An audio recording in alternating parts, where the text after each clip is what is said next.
आदरणीय महंत Manjeet Singh ji, Jammu Kashmir Sikh coordination committee के अध्यक्ष सरदार अजीत सिंह जी, यहाँ उपस्थित कमेटी के सभी वरिष्ठ जन, जम्मू कश्मीर प्रशासन के सभी अधिकारी,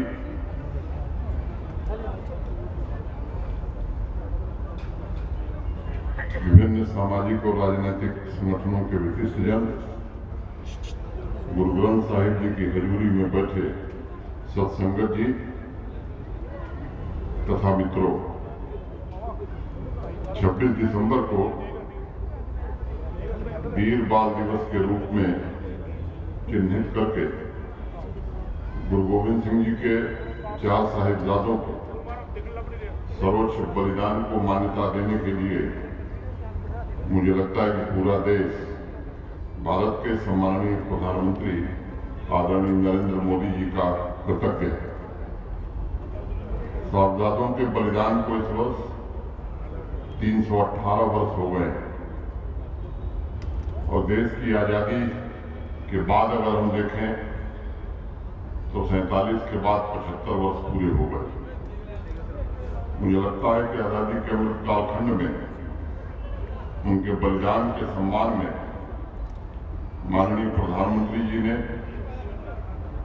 जो निर्णय लिया है, मुझे यकीन है कि वीर बाल दिवस के कोने कोने में सभी पीढ़ी के बीच विशेष रूप से हमारे युवाओं को गुरु जी के 4 साहिबजादों के योगदान और बलिदान के बारे में न केवल जानकारी देगा बल्कि उन्हें जागरूक भी करेगा।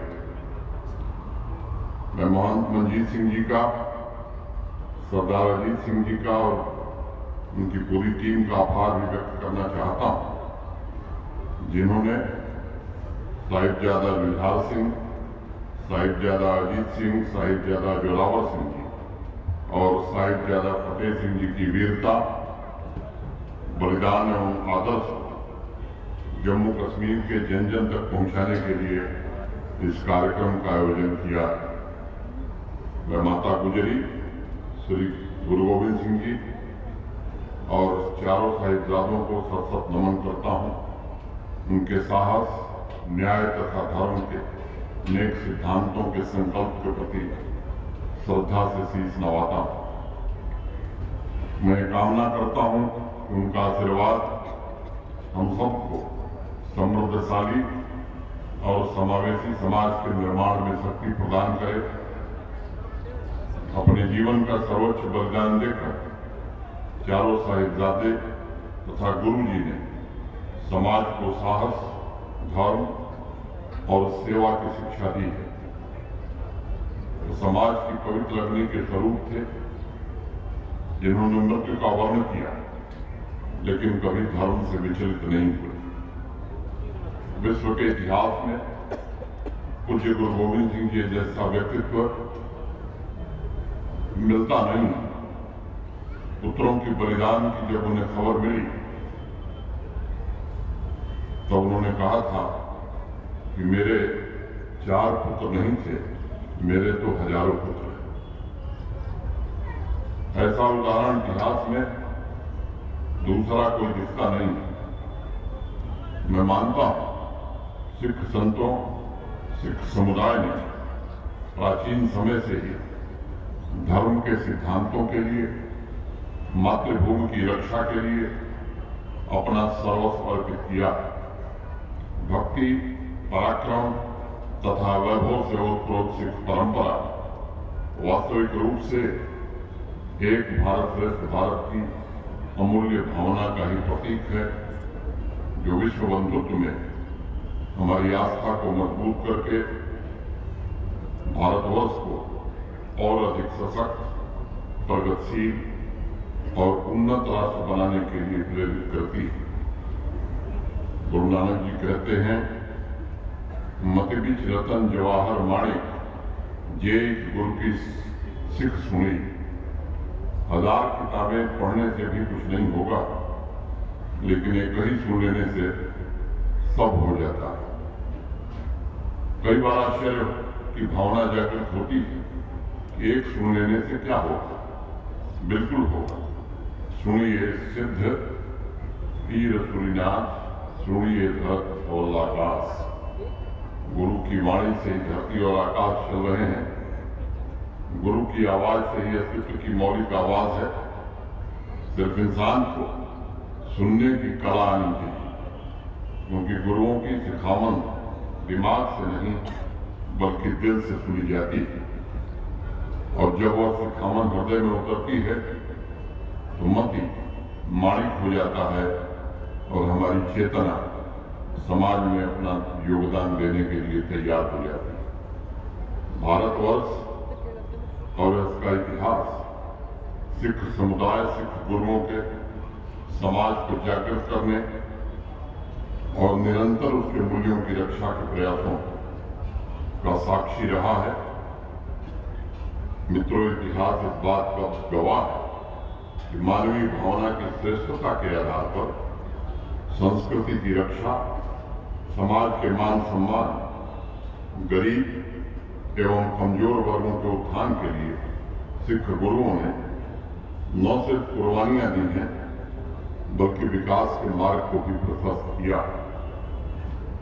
स्वतंत्रता आंदोलन के दौरान तथा बाद में राष्ट्र निर्माण के हर एक क्षेत्र में सिख समुदाय ने अतुलनीय योगदान देकर नव भारत के निर्माण में प्राण फूंके, देश को एकता के सूत्र में बांधा और समाज से भेदभाव खत्म करने का भी बीड़ा उठाया। सिख गुरुओं ने देश ही नहीं बल्कि विश्व समाज को बलिदान की परंपरा से परिचित करा। मानवता को पहली बार धर्म की रक्षा की सीख मिली। धर्म वह है जो धारण किया जाता है। धर्म वह है जो हमें शक्ति देता है। धर्म वह है जो समन्वय करता है, जो विभिन्न समुदायों को आपस में जोड़ने का काम करता है। तो इसीलिए गुरु नानक जी कहते थे, सोई सोई सदा सचू साहिब साचा साच नाई, है भी होश जाई ना जासी रचना जिनी रचाए। परमात्मा ही एकमात्र सच है, उसी ने सारी रचना रची है और बाकी समाज में जो घट रहा है वह उसी सच का उत्सव है। गुरु गोविंद सिंह जी ने खालसा पंथ की स्थापना उस धर्म की रक्षा के लिए की थी जो भारत माता की सभी संतानों भाईचारे को मजबूत करके समाज को प्रगति के पथ पर आगे बढ़ने की प्रेरणा दे सके। आज देश की सीमा की रक्षा कर रहा हमारा हर एक वीर जवान गुरु जी के उन मूल्यों से अपना सब कुछ न्यौछावर करने का साहस और प्रेरणा प्राप्त करता है। देह सिवावर मोही हैं, सुकर्मन ते कबहू न डरो ऐसो जगत जाय लड़ो, निश्चय कर अपनी जीत करो। अगर मुझे लड़ना पड़े तो हिम्मत से लड़ूं, लेकिन अपने शुभ कर्मों से कभी मुंह न फेरूं और कभी भी न डरूं। गुरु जी की इसी भावना के साथ हमारे वीर जवान हों, हमारे नौजवान हों, हमारे किसान मौलिक कर्तव्यों का निर्वहन कर रहे हैं और मैं मानता हूं कि यही भावना हमारे समाज में होनी भी चाहिए। ये मेरा सौभाग्य है कि ऐसे कार्यक्रमों में मुझे कई बार आकर आशीर्वाद लेने का अवसर मिला है। सिख समुदाय के बड़े बुजुर्गों के साथ भी बातचीत करने का अवसर मिला है। कुछ दिन पहले जैसा सरदार अजीत सिंह जी बता रहे थे, मेरी मुलाकात हुई थी उनके साथ। प्रतिनिधिमंडल भी एक बड़ा सा प्रतिनिधिमंडल था। कई बातों पर चर्चा हुई, कुछ बातों का उल्लेख मैं करना चाहता हूं। एक बात कही गई थी कि बाबा बंदा सिंह जी बहादुर की प्रतिमा जम्मू में स्थापित की जाए।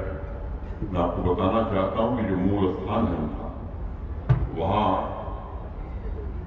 पहले से ही जम्मू कश्मीर प्रशासन ने काम प्रारंभ किया है रियासी जिले में, और भगवती नगर में बाबा बंदा बहादुर जी की मूर्ति के लिए स्थान भी जम्मू कश्मीर प्रशासन ने आरक्षित कर दिया है। मेरा आग्रह होगा कि इस औपचारिकता को पूरा करा करके इस काम को जल्दी से जल्दी संपन्न कर लिया जाना चाहिए।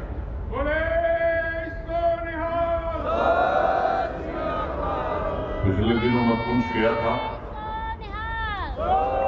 आदरणीय महान मंजीत सिंह जी से मिलने का अवसर मुझे मिला था और वहां पर भी कुछ चर्चा हुई थी, प्रतिनिधिमंडल में भी ये बात आई थी। गुरुद्वारा नागली साहब के दीवार के स्टेबलाइजेशन के लिए एक प्रोजेक्ट मंजूर करनी थी, जो मंजूरी दे दी गई है। उसके वित्तीय प्रावधान भी कर दिए जाएंगे, उसके जीर्णोद्धार के लिए इस बजट में ही उस पैसे का प्राविधान हो जाएगा। पुंछ में सिख विरासत के और भी अनेक धार्मिक स्थल हैं, उनके उन्नयन और प्रमोशन की भी बात कही गई थी। वहाँ के डिस्ट्रिक्ट एडमिनिस्ट्रेशन और प्रशासन को ये निर्देश दिया गया है कि भक्ति एवं अध्यात्म के केंद्र इन जगहों को योजनाबद्ध ढंग से विकसित करने की जिम्मेदारी प्रशासन की है। साहिबजादों के बलिदान के बारे में जागरूकता पैदा करने, गुरुओं के अमृत वचनों को जन जन तक पहुंचाने के लिए academy of art, culture and language इसी सप्ताह में 3 मोनोग्राफ पर काम शुरू कर रहे हैं, जिन्हें स्कूलों तक पहुंचाया जाएगा। माननीय प्रधानमंत्री जी ने जो फैसला लिया है, मैं समझता हूं पूरे देश में और जम्मू कश्मीर में भी इनके बलिदान की कहानी बच्चे पढ़ें, ताकि आने वाली पीढ़ियों को प्रेरणा मिले। ये इंतजाम होगा। कुछ और भी बातें हैं, मैंने बातचीत में कहा, मुझे नहीं लगता कि अवसर है कि उस पर मैं साथ से चर्चा करूं, लेकिन एक बात मैं जरूर कहना चाहता हूं कि माननीय प्रधानमंत्री जी की मनसा आप खुद समझ रहे हैं। जम्मू कश्मीर प्रशासन की आपके समाज की जो भी वाजिब दिक्कतें हैं, उन दिक्कतों को दूर करने के लिए पूरी तरह से प्रतिबद्ध है और जो भी कानून के दायरे में संभव है वो हर कुछ किया जाएगा। मित्रों, अतीत में जब हमारा समाज बटा हुआ था, तब सिख गुरुओं ने देश को एकता के सूत्र में पिरोया, उसे विकास की राह पर अग्रसर किया। जम्मू कश्मीर के नवनिर्माण का काम अभी बाकी है। जैसे जैसे जरूरतें पूरी होती हैं, वैसे वैसे समाज में नई आकांक्षाओं का जन्म होता है। हम सभी का कर्तव्य है कि मतभेदों को मिटाकर एकता की भावना के साथ समुदाय तथा राष्ट्र निर्माण में हम सब योगदान करें। मेरी प्रार्थना होगी कि संकल्प को साकार करने में सिख समुदाय भी अपनी भूमिका का निर्वहन करे और लोगों को जोड़कर कदम से कदम मिलाकर आगे बढ़ने में मदद करे। हमारे गुरुओं के जीवन की सबसे बड़ी सीख है कि हर एक नागरिक के अंदर उसके अपने कर्तव्यों का बोध हो, ताकि समाज एवं राष्ट्र अपने लक्ष्यों को प्राप्त कर सके। उज्ज्वल भारत के भविष्य को सुरक्षित और संरक्षित रखने में गुरुओं के आशीर्वाद से हम आगे बढ़ें, यही हमारी कामना है। आज गुरु गोविंद सिंह जी और चारों साहिबजादों के आदर्शों समानता, भाईचारा और करुणा के प्रति खुद को समर्पित करने का दिन है। आजादी के अमृत कालखंड में गुरुओं के गौरव और सांस्कृतिक मूल्यों को संरक्षित रखते हुए समाज के सभी वर्गों के उत्थान के लिए प्रशासन भी पूरी शिद्दत के साथ सिख समुदाय के साथ भागीदारी की भावना से काम करना चाहता है। इसका मैं आपको भरोसा देता हूँ। मैं एक बात पुनः वीर बाल दिवस के अवसर पर चारों साहिबजादे, माता गुजरी, पूज्य गुरु गोविंद सिंह जी को सशक्त नमन करता हूँ। पीछे से करेक्ट पंजाबी के प्रमोशन के लिए हम सब लोगों ने मैं कई अवसरों पर बता चुका हूँ। आप सबको मालूम है कि जम्मू विश्वविद्यालय में गुरु नानक देव शेर की स्थापना की गई थी। पंजाबी अधिक से अधिक बच्चे पढ़ें, इसका भी प्रबंध स्कूल एजुकेशन कर रहा है। और पंजाबी केवल आपकी भाषा नहीं, पंजाबी हम सबकी भाषा है, पूरे जम्मू कश्मीर और भारत की भाषा है। इसके विकास के लिए हर प्रयास किया जाएगा, यही मैं आज कह सकता हूँ। जो आपकी मांग है उसे दर्जा दिया जाए, मैं समझता हूँ कि वो भी समय जल्द आएगा। अधिक से अधिक लोग जब पंजाबी बोलना शुरू करेंगे, पंजाबी लिखना शुरू करेंगे, तो वो समय भी हम सब जल्द देख सकेंगे। मैं यहाँ उपस्थित सिख समुदाय के प्रतिष्ठित व्यक्तियों और बुद्धिजीवियों सरदार अजीत सिंह जी, आदरणीय मोहम्मद मजीद सिंह जी के प्रति भी आभार व्यक्त करना चाहता हूँ और इसी के साथ अपनी वाणी को विराम देता हूँ। बहुत बहुत धन्यवाद। जो बोले सो निहाल। वाहे गुरु जी का खालसा, वाहे गुरु जी की फतह। जय हिंद।